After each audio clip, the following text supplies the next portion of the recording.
नमस्कार दोस्तों। आज मैं आपको एक कहानी सुनाने जा रहा हूँ जिसका नाम है धन से आगे क्या। ये एक लकड़हारे और फ़कीर की कहानी है। एक गांव के पास के जंगल में एक फ़कीर एक पुराने वटवृक्ष के नीचे साधना में लीन रहते थे। हर दिन वह एक लकड़हारे को जंगल से लकड़ियाँ काटते हुए जाते देखते थे। थका हुआ शरीर, फटे पुराने कपड़े और आँखों में गरीबी की थकान। एक दिन फ़कीर ने उसे रोका और बड़े प्रेम से पूछा, भाई तुम रोज़ लकड़ियाँ काटते हो, क्या तुम्हारी कमाई से गुजारा हो जाता है?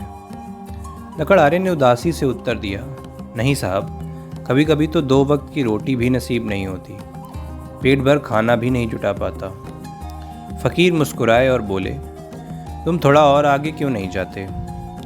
उस दिशा में चंदन का वन है, अगर वहाँ से लकड़ियाँ काटो तो 1 दिन की कमाई से 7 दिन का भोजन हो सकता है। पहले तो लकड़हारे को विश्वास नहीं हुआ, फिर सोचा चलो देख ही लेते हैं क्या नुकसान है। वह आगे गया और चकित रह गया। सचमुच वहाँ चंदन के पेड़ थे। उस दिन की कमाई से उसने पहले से कहीं अधिक पैसे कमाए। वापसी पर उसे फ़कीर के चरणों में सिर झुका दिया और बोला, माफ़ कीजिए, मैंने आप पर शक किया। मैं तो सारी ज़िंदगी इस जंगल के पास रहा, पर कभी नहीं जाना कि इसमें चंदन भी है। फ़कीर ने कहा, कोई बात नहीं, अब जान गए, यह काफ़ी है। अब लकड़हारे की ज़िंदगी बदल गई थी। वह एक दिन लकड़ियाँ बेचता और हफ्ते आराम करता, लेकिन फ़कीर का प्रश्न अभी पूरा नहीं हुआ था।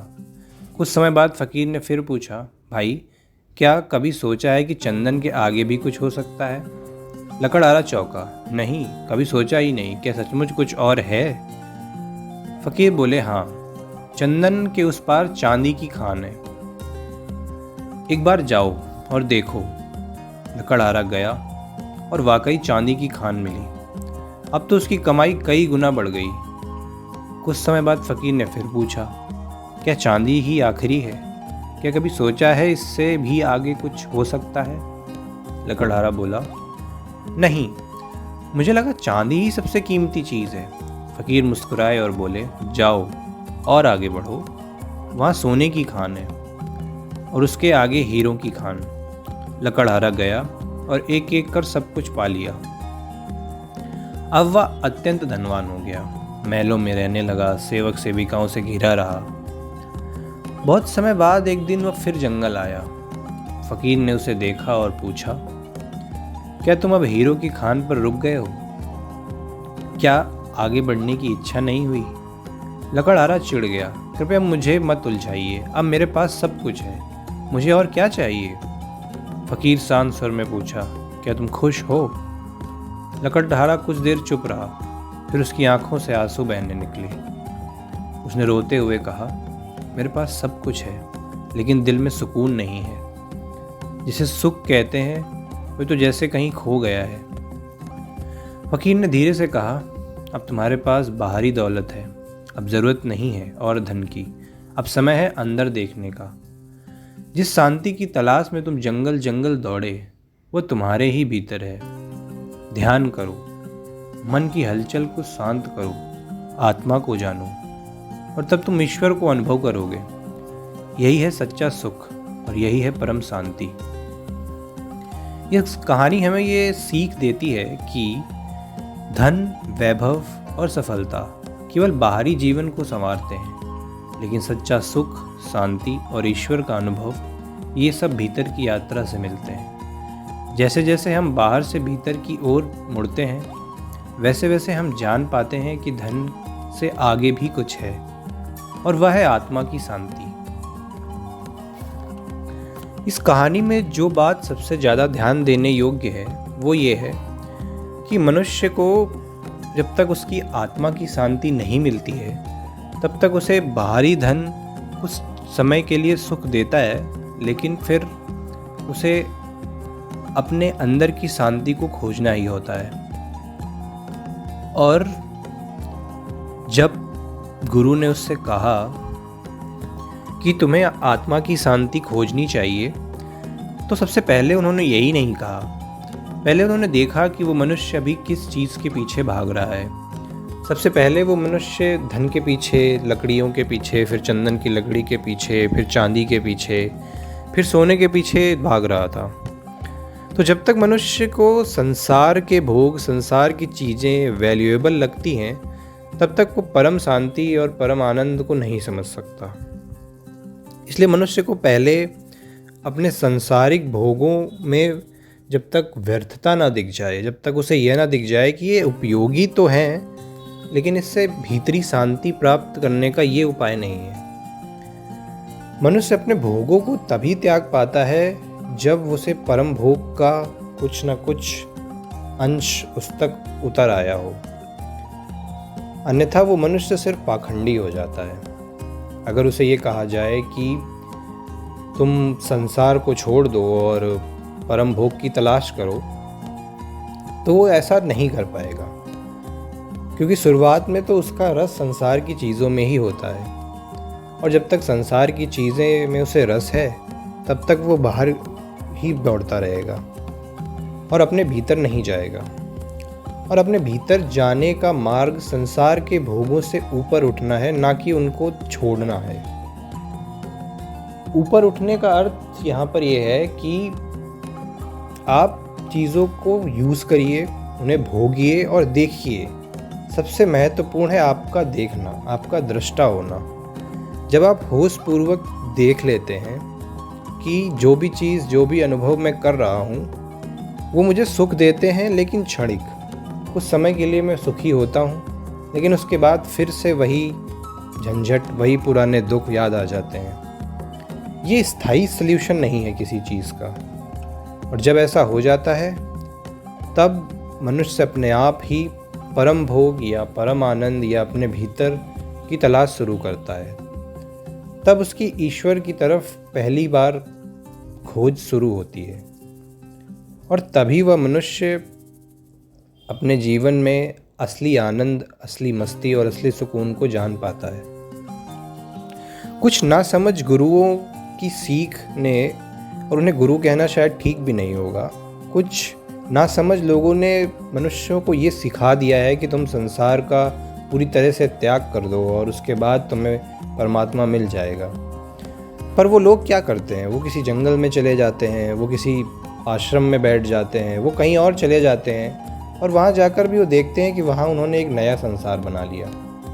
वहाँ उन्होंने एक नया झंझटें जिनसे वो भाग के गए थे, वो उन्होंने वहाँ एक नई झंझटें उत्पन्न कर ली। इसलिए पहले मनुष्य को ये समझाना ज़रूरी है कि वो असल में जो चाहता है वो कहाँ मिलेगा। जैसे लकड़हारा इस कहानी में ये चाहता था कि उसे और धन मिले, तो इस गुरु ने उन्हें पहले उसे और धन कैसे मिलेगा उसके रास्ते बताए। जब उस रास्ते पर वो चला, उसने सारे धन को पा लिया, तब उसे जब समझ आया कि नहीं, इससे मैं सुखी तो नहीं हूँ, तब वो उस गुरु की इस बात को मानना कि ईश्वर का आनंद ही सच्चा आनंद है, उसे भी ये बात आसानी से समझ आ पाई। जब तक हम मौलिक चीज़ों, बेसिक चीज़ों के बारे में समझ हमारी गहरी नहीं होगी, तब तक हम आध्यात्मिक आनंद की ओर कैसे मुड़ेंगे। और आध्यात्मिक आनंद की ओर जब मनुष्य स्वतः ही मुड़ता है, तभी वह मनुष्य उस आनंद तक पहुंच सकता है। अन्यथा फिर मनुष्य के पास पाखंड और आडंबर करने के अतिरिक्त कोई उपाय नहीं बचता। और फिर इस आडंबर और पाखंड में वो इतना डूब जाता है, इतना फंस के रह जाता है कि फिर वो असली आनंद को पाना चाहे भी तो नहीं पा सकता। इसलिए उपनिषद कहते हैं कि अज्ञानी तो भटकते ही हैं, ज्ञानी जो है वो महाअंधकार में भटक जाता है। ये बात क्यों कह रहे हैं उपनिषद? अगर इस बात को हम ध्यान से समझने की कोशिश करें कि उपनिषद ये बात क्यों कह रहे हैं, कि हम तो आमतौर पे यही सुनते हैं कि जो अज्ञानी है वो नीचे है, जो ज्ञानी है वो उससे ऊपर है, लेकिन उपनिषद अज्ञानी को ज्ञानी से ऊपर रख रहे हैं। तो क्यों रख रहे हैं वो? क्योंकि ज्ञान का अंधकार मनुष्य को अनंत अनंत समय के लिए भटका देता है। उपनिषद इस बात को कहते हैं, क्योंकि ज्ञान हमको ये भ्रम दे देता है कि आपने परमात्मा को जान लिया है, आपने सत्य को जान लिया है, जबकि ऐसा होता नहीं है। सिर्फ ये भ्रम होता है, आपका भ्रम हो जाता है, क्योंकि हम किन्हीं दूसरों के वचनों को, किन्हीं दूसरों की बातों को, किसी दूसरों की कुछ तथ्यों को पढ़ लेते हैं और खुद को और उन्हें कंठस्थ कर लेते हैं सिर्फ दूसरों को छलावा देने के लिए, दूसरों को ये बोलने के लिए कि देखो मैं तो ज्ञानी हो गया, मैंने ये ग्रंथ पढ़ लिए, मैंने गीता पढ़ ली, मैंने शास्त्र पढ़ लिए, मैंने वो शास्त्र पढ़ लिया, मैंने 12 शास्त्र पढ़ लिया, मैंने 4 वेद पढ़ लिए। लेकिन इन सारी बातों से वो असल में ज्ञानी नहीं हो जाता है। इसको आप एक एग्जाम्पल से समझ सकते हैं। जैसे अगर आपको प्यास लगी हो और आप बहुत ज़ोर से प्यासे हों, तो आपको अगर ये नहीं भी पता है कि पानी कैसा होता है, पानी में हाइड्रोजन और ऑक्सीजन के मॉलिक्यूल्स होते हैं और पानी बहता है, तब भी आप पानी पिएंगे तो आपको की प्यास बुझेगी। आपकी प्यास बुझाने के लिए आपको पानी के बारे में जानकारी होना, पानी के बारे में ज्ञान होना आवश्यक नहीं है। उसी प्रकार लेकिन आपको अगर पानी के बारे में बहुत ज़्यादा ज्ञान हो जाए या बहुत सारी किताबें पानी के बारे में पढ़ लें और ये मान लें कि आपको पानी का ज्ञान हो गया है, तो आप अपने प्यास को नहीं बुझा सकते उससे। प्यास बुझाने के लिए आपको पानी पीना पड़ेगा। इसी प्रकार परमात्मिक आनंद को अपने भीतर अनुभव करना पड़ेगा। उसके अनुभव के बिना हम कितने भी ग्रंथ पढ़ लें, कितनी भी किताबें पढ़ लें, उससे कुछ होने नहीं वाला। ये ऐसे ही है कि आपको लगी तो प्यास है पानी पीने की, लेकिन आप एक बुक ले आए जिसका नाम है H2O करके, और उस बुक को आप पढ़ें और उसमें से सारी बातें पढ़ लें, पर इससे आपकी प्यास नहीं बुझेगी। प्यास बुझाने के लिए पानी पीना पड़ेगा। उसी तरह परमात्मिक आनंद को अनुभव करने के लिए आपको परमात्मा में डूबना पड़ेगा। अब परमात्मा में डूबने का अर्थ है अपने भीतर डूबना, अपने ऊपर अंदर ध्यान में उतरना, शांति में उतरना, अपने भीतर की शांति को खोजना, अपने विचारों को देखना। ध्यान, प्रेम, ये कुछ मार्ग हैं जिनसे आप अपने भीतर जा सकते हैं, आप परमात्मा को अनुभव कर सकते हैं। अन्यथा शास्त्रों को पढ़ पढ़ के सिर्फ मनुष्य भटकता रहता है। हाँ, एक बार आपको यदि पानी की प्यास बुझ जाए, आपकी परमात्मिक प्यास बुझ जाए, उसके बाद आप शास्त्रों को भी पढ़ेंगे तो वहाँ भी आप उसी की जय जयकार, उसी का वर्णन पाएंगे।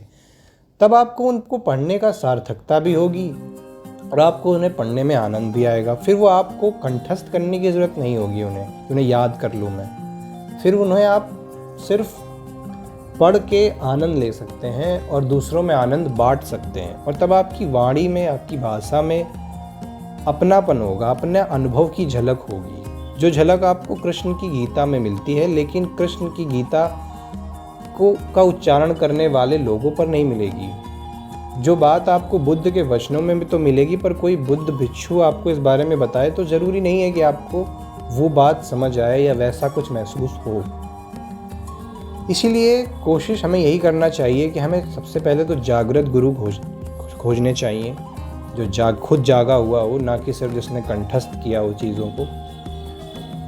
और कोशिश करें कि वो जिंदा होना उसका इसलिए आवश्यक है क्योंकि इंसान के मृत्यु के बाद बहुत सी बातें उसके बारे में कर ली जाती हैं और उन बातों में सत्य कहीं खो जाता है, सिर्फ बाहरी बातें रह जाती हैं। इसलिए आपसे अनुरोध है कि आप इस कहानी से सीखें और अपने भीतर जाएं और अपने असली आनंद को खोजें। अपने दिल की सुने, अपने मन की सुने, अपने अंदर की आवाज़ को सुने, अपने इंट्यूशंस की आवाज़ को सुने और एक प्रवाह